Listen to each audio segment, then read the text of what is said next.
Alright people, now we have the second game for today. This is going to be the user submitted game. He is going by the name of Senyox, I believe, something like that.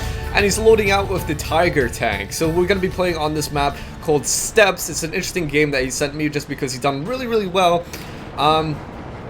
Although you guys will find out what happens specifically. He does quite well. And he's going to be loading out with the Tiger tank, as I was saying. Now, he's not actually at the highest of his in this entire match. He's actually around the mid or so of tiers, maybe above average actually.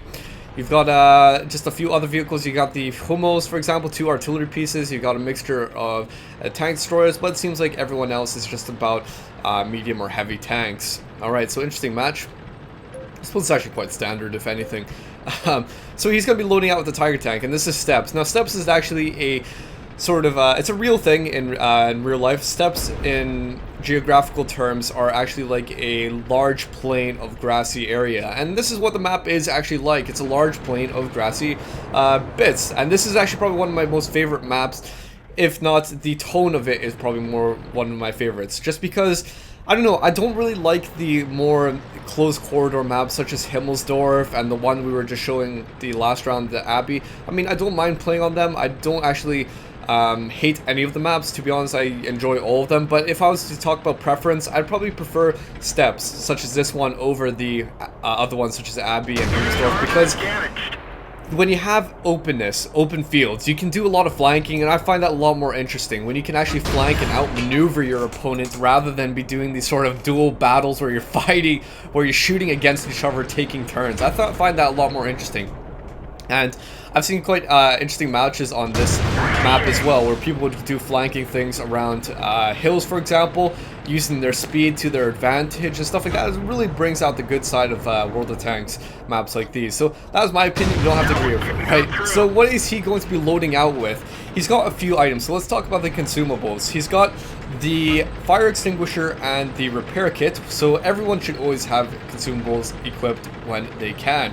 Obviously, they work very well, such as if you're set on fire, well, you need to extinguish that fire. You can do that with the fire extinguisher.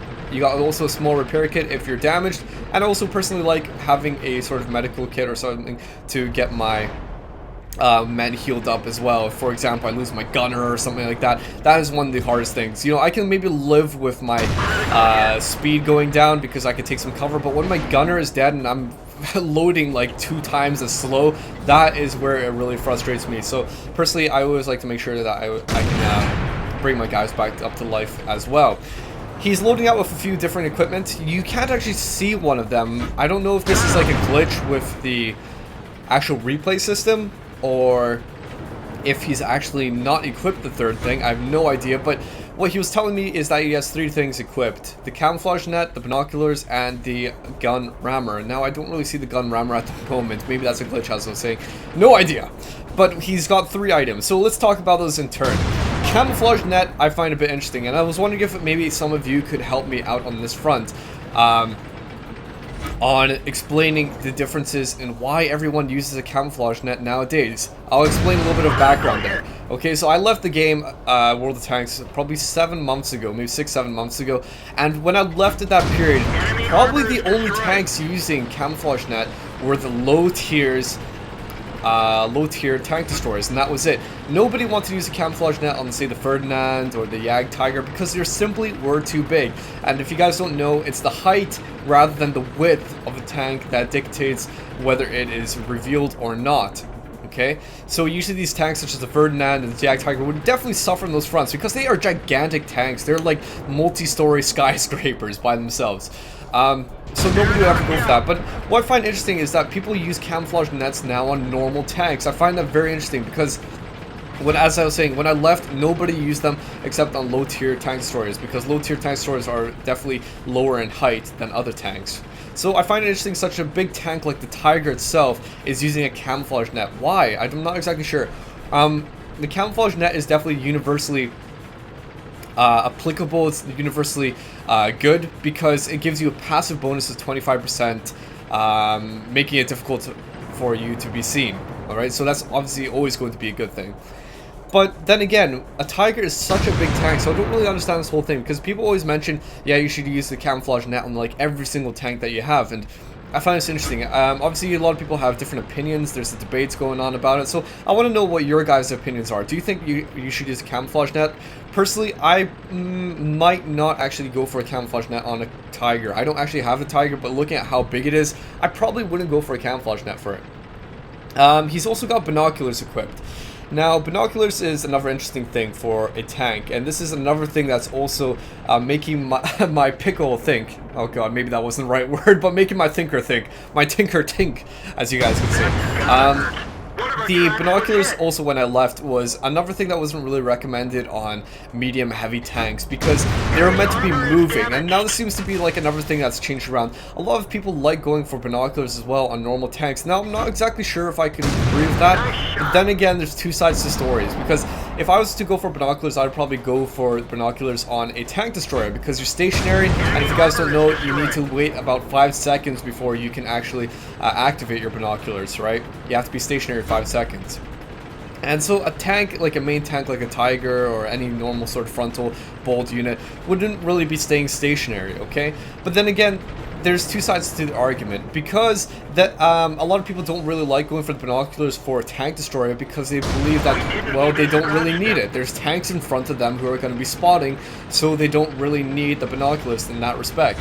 Then again, the frontal tanks could need it as well, because if they're at the front and they're staying stationary for a bit, they could see other tanks more easily. So there really is two sides to the coin of what you would go for. If my personal opinion was, I could understand what KrebsCOHO is doing by going for his loadout currently, but then again, personally, I would probably need binoculars for the tank destroyer, and I would probably change it for something else. Now, what he's also got equipped is the rammer, which is obviously, as I was saying, very, very useful. Everyone knows goes for it. 10% faster reload is definitely a useful thing to go for.